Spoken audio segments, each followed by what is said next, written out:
All right, this is the um, May-June 2025 Lift for All newsletter. The article title is, I told the teacher, tell me if they're talented or we won't do lessons. About 15 years ago, I was checking out a used piano for a family, which is something I am happy to do, as owning a good acoustic piano is very important. The dad was explaining why he was getting rid of the piano. I told their teacher, tell me if they're talented at piano or we won't do lessons, and the teacher wouldn't give me a straight answer, so I figured, why bother with lessons? I was glad it was so dark he couldn't see my face, because I am sure that I could not cover my horror at this idea. The idea that this man had somehow obtained a piano for his children that he was now selling solely because the teacher wouldn't tell him his kids were talented. He turned to me as we walked back to my car and said, you're a teacher, right? If I had my kids do a lesson with you, could you tell me right away if they were talented? I don't remember how I answered, but I was very glad to get out of there. Unfortunately, this is actually a true story. Like, I wish it wasn't. I wish it was exaggerated. These were the things word for word this person said to me. I, again, don't remember my answer, but it was not a great answer. I was very floored. Anyway, wrapped up in this idea, there are two issues. First is the idea that if you are not instantly good at something, you will not be good at it in the future. The second is that it isn't worth pursuing something that you're not good at. In this article, we will briefly talk about both. First, the idea that if you are not immediately good at something, it is not worth doing. The first day of physics, the professor warned us about how difficult physics is. He talked about how the class has a 50% drop withdraw fail rate. But he told us over and over how if we did the work and practiced over and over and over, we could do well. Our professor even told us he failed one of his undergrad physics classes because he was so lost, but then later ended up getting a PhD in physics, which included a day-long exam. He repeated over and over that even if we struggled, it did not mean we were inherently bad at physics. I struggled in the beginning of physics, even getting a C on an exam. However, I practiced daily physics problems over and over and over and over, and near the end of the semester I felt something click. Suddenly, the problems, even the difficult ones, made sense to me, and I ended up with an A in the class. I think in our instant gratification society, we have moved towards the idea that if we don't receive an immediate reward for something, it is not worth our time. This is a terrifying idea, since many wonderful things in this world do not have an immediate payout, nor is talent always apparent on the onset, as sometimes it needs to be helped along by consistent hard work. In regards to piano specifically, I had a student who took over 6 months to learn lightly row. She practiced daily and eventually learned lightly row. In the middle of book 2, something clicked for her, and she ended up in Suzuki book 6 at a level where she easily could have majored in piano performance. I had another student struggle to learn his first twinkle for months, and then something clicked after good consistent practice, and he finished the rest of book 1 in only 8 months. There is no magic test at a first lesson for innate talent, as innate talent needs time to be practiced, honed, and polished. Imagine my physics professor giving up after failing his first undergrad physics class and instead having a different career. Or imagine me giving up after my first difficult test. Or imagine my student giving up after struggling with lightly row. If any of those things had happened, we never would have discovered that we did have talent that just needed to be unlocked. Number 2 is the idea that if you don't have innate talent, it is not worth pursuing something. Let's look at this idea instead. Let's say that hypothetically we do have a student who struggles with fine motor skills, rhythm, musicality, ear training, and sight reading. Honestly, I have never had a student like this, because every student I've taught has had at least a few strengths. But for purposes of this argument, does this mean piano would be difficult? Absolutely. Would it be worth doing? Also absolutely. For 3 reasons. For two reasons, both because working those skills helps to strengthen them and because one can still get enjoyment from difficult tasks. I do martial arts. I struggle with gross motor skills, crossing the midline for all you professionals out there.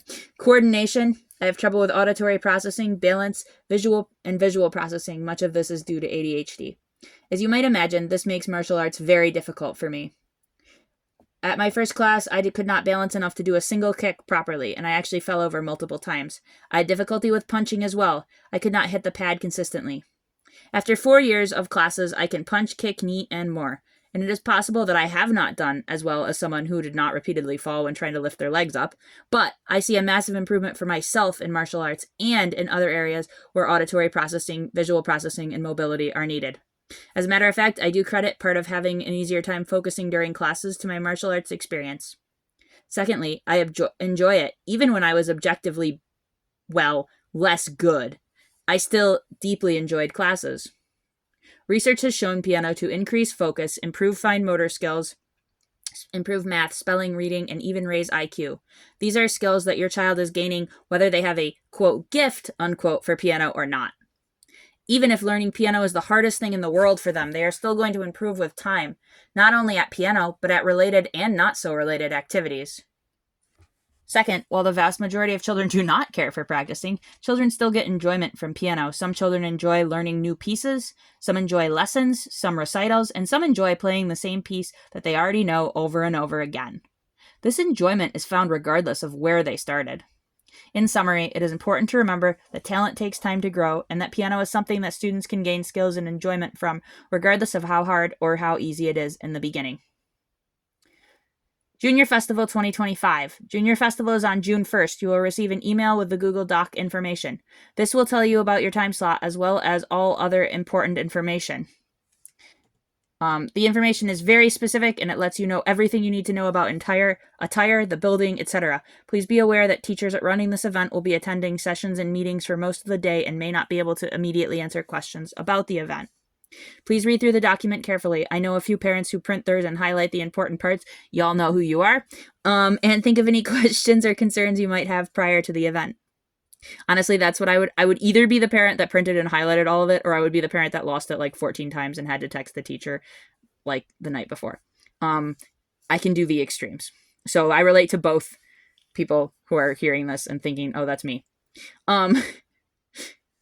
May 30th, I will have office hours only for students who are participating in festival from 5 to 7:30 p.m. During this time, students may sign on Zoom at any point and ask questions, practice their festival pieces, or even have a mini lesson. To register, send me a text and I will send you the Zoom link. I do this because if nobody registers, then I know I don't have to sit on Zoom the whole time. And I have a lot of other work to get done that I would be doing instead. However, if you are able to come, it's wonderful. I really want to do this office hours thing more. However, what happens is everybody comes to the first one, and then when I have one, even a couple months later, nobody comes, and it's just, people are busy, I know. But if you are able to come, please let me know. And if you're not able to come, but you are interested in office hours, let me know, because I have been, debating trying this again. The last time I tried it was during the pandemic.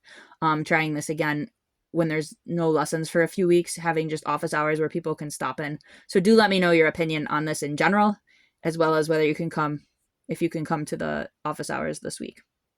What to do when a child passes their sibling.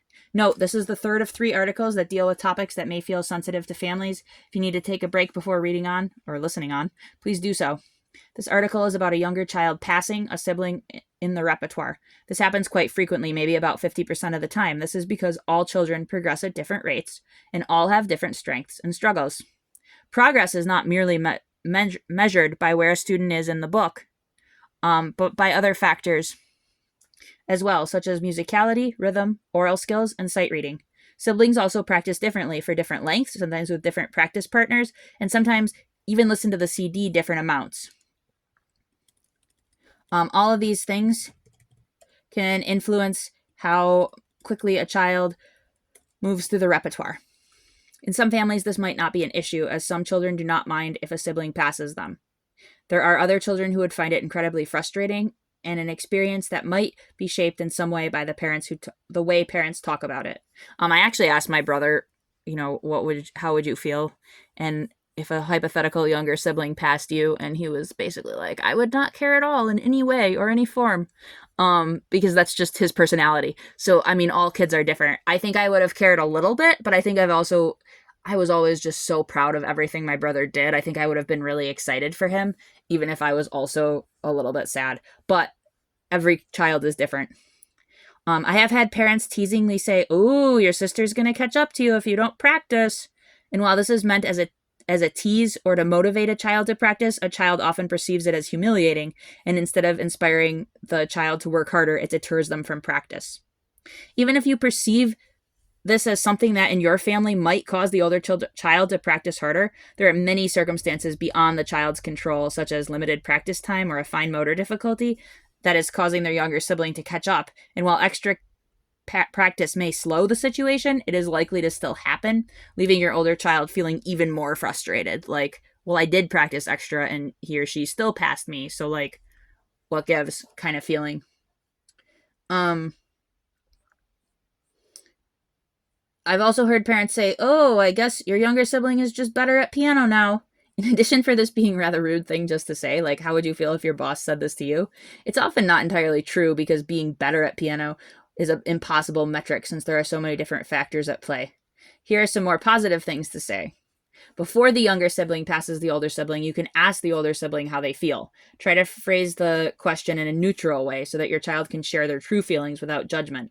If they have concerns, make them feel heard before moving on to reassure them. For example, if your child is worried that this means their younger sibling is better, remind your child of all the specific strengths they have at the piano. If you ever need help with these, feel free to ask me. I'm more than happy to help. Talk to any parents, co-parents, grandparents, other family members involved in the situation so that they don't make jokes. I've heard many family members make jokes about progress at recitals, which is not the time or place. If a family member will not respect your wishes, I understand that happens. Be sure to interject if possible when the topic does come up so that both your children feel valued for the work they have put in on learning piano. After the younger sibling passes the older sibling, consistently praise both kids separately and together about their specific strengths in piano. Make both siblings feel valued and appreciated for their unique skills and talents at the piano, regardless of where they are in the repertoire. For some kids, I think it helps to participate in events where they are competing but not in the same age group, such as the Florence Price competition, which, like, you know, a 4-year-old would be in one age group and a 6-year-old would be in a different age group. For some kids, I think it helps to make sure the older child has an opportunity to shine by performing special at school or church or another type of event. Do you have any thoughts on this? What have you done if this has happened in your family? What do you do to make your child feel special? Even if you're just have two siblings that aren't in the same place or even in the same book, what do you do to make both children feel special? The June challenge. The June challenge is a listening challenge. Connect 5. I know it's supposed to be Connect 4. I made Connect 5. There's a link for it, and then send me a picture of the completed sheet. Breaks during practice and lesson. Last month, I sat down to study math. After I sat down, I realized my nose was running. I got up and blew my nose. I did 2 problems, and then I realized I hadn't eaten lunch and it was 2 p.m. I grabbed some fruit and sat back down to snack while I ate. A few more problems in, I realized I hadn't texted a family back about an assignment question. I did that and then went back to math. Then I heard the sink running, and I fixed that. After doing all those things, I was able to focus very well and got through many problems. I actually got almost 2 hours of work done without needing anything. I was able to do all the things I needed to do in order to focus without asking anyone permission because I am an adult. I was able to blow my nose, eat a snack, text, fix the distracting noise, which allowed me to work at my highest level for several hours. Think about yourself. When you are working on a difficult task and something is distracting you, do you fix it? Many of us do, and yet when we are working with children, we are tempted to not allow them the same courtesy. As adults, we are able to self-regulate as needed, and the way that children learn to self-regulate is by being allowed to try. I often allow children to do such things during their lesson, such as blow their nose, get a drink, or even switch an item of clothing, because these are the same things I might do to help myself focus better. Occasionally, a parent is frustrated with the fact I allow this. One thing to ask yourself is, will more time be wasted fixing the problem or allowing the child to be distracted for the rest of the lesson? And the answer is almost always to allow the child to fix the problem. While you can do your best to prepare a child, such as by asking them to drink water, eat a snack, and make sure they are ready, there will still be issues that come up unexpectedly. I encourage parents to allow the same brief breaks for adjustments during practice, as it is important that a child is focused and happy during practice. This will lead to a happier, more productive practice for both the child and the parent. Let me know what you think. Do you let your child take breaks during practice? What kind of breaks do you take when you are working on tasks? July Recording Studio Recital. Our recording studio recital will be July 26th in Clarence Hollow. There will be registration for later this month. As always, performers will be assigned a 30-minute slot. All students will perform a piece, and they are allowed multiple attempts. After their performance, you will receive a high-quality recording of their performance. Since we have done this for several years now, it will be exciting to hear how the students have grown over the years. I encourage everyone of all ages and abilities to do the event. This is one of the 3 events during the year that I ask families to consider required events. July through October registration. July through October registration will be available the first week in June. Registration will be due by June 21st. There will be no major changes in policies at this time. I do have several Sunday slots open if anyone is interested in switching to Sunday. Sunday lessons can work very, very well for some families. There are several small scheduling changes due to my fall school schedule, which will be discussed directly with the impacted families. Lessons without practice. Note, this was originally intended as part of the first article, but ended up too confusing and is now its own article. While as a teacher, my goal is to get all of my students to practice as much as possible, there is one time when lessons without practice are actually a good thing. That is, when the alternative is to not take lessons at all. Many families find that as their children grow up, they are involved with more activities, not less, and struggle to find time to practice piano, with practicing piano falling lower on the to-do list with things like tournaments, exams, and more. In the past, I had an entire category of lessons called recreational, and I think that the idea of recreational lessons are still valid. Recreational was defined as students who attend lessons and recitals but only occasionally practice properly or listen to the CD. Here's the real truth. If your child quits at 10 or 12 or even 14, it is doubtful that they will remember piano into adulthood. Think back on an activity that you quit at 10 or 12, and do you really remember it? However, if your child continues to 17 or 18, even just playing bi-weekly at lessons, they will likely retain enough skills to be able to play at least some in adulthood. This is even more true if they're in at least book 2, where they will be practicing sight reading, at least during their lessons. If you look at lessons as a way to keep the skills fresh in their brain until adulthood, and you see any practice as a bonus, it can really shift your perspective from piano being a stressful thing to piano being a positive thing. The best question you can ask yourself is it worth it to continue lessons without practice to keep my child maintaining their skills to retain them into adulthood? This doesn't even cover the added bonus of participation in events, which not only are positive experience but are often things that can go on your child's resume. If you do shift your perspective and see lessons as recreational, let me know and I can ease up on the practice talk. The most important thing we can do is keep an open and honest discourse about the goals your child has and the goals you have for your child. I will not completely ease up on the practice talk, everyone. I am incapable of that. I am a teacher. It is my job to try to get my students to do their best, but I can ease up on it. I can do that. And then I have an asterisk here that says, if you're curious, feel free to ask me why I stopped using the term recreational, those terms. It was not relevant to the article, but I know that some people will probably be curious now that I have brought it up again. All right, and the last part is congratulations to Kasha for finishing book 1. She had an amazing recital. Congratulations to Aria Fraser for finishing book 1. She had an awesome recital. Both girls had absolutely amazing recitals. They both played super well. They both had a lot of really supportive family involved and friends, and it was wonderful to see. All right, that's the newsletter. I managed to make it through. My phone was dying, which is why I started talking kind of fast in the middle. I hope it wasn't too bad. Let me know if you have any questions, and yeah, let me know the answers to the questions I asked during the newsletter.